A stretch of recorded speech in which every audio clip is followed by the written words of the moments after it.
Okay guys, hari tu saya share ada 2 common sense kalau orang belanja kita makan. Kali ni saya share ada 1 common sense kalau kita jumpa orang yang selalu belanja orang makan.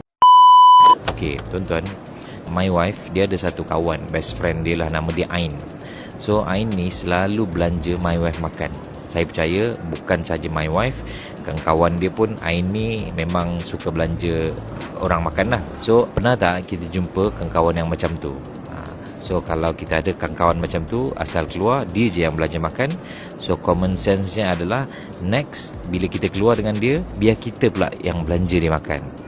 Maksudnya kita bergila-gila lah. Dan bagi tahu dengan dia, kali ni I insist. Ataupun kalaulah masa kita makan tu kan, jangan sampai last sekali, sebab orang-orang macam ni kadang-kadang dia nak dia je yang bayar. Jadi apa yang kita perlu buat, kita dahulukan ataupun make sure kita yang menjadi orang yang pertama membayar makanan kita tu. Sebab previously dia dah bayar kan. So kali ni biar kita pula yang bayar. Tapi mungkin ada yang kata, tak apalah tuan, dia kan ikhlas. Ya, saya faham.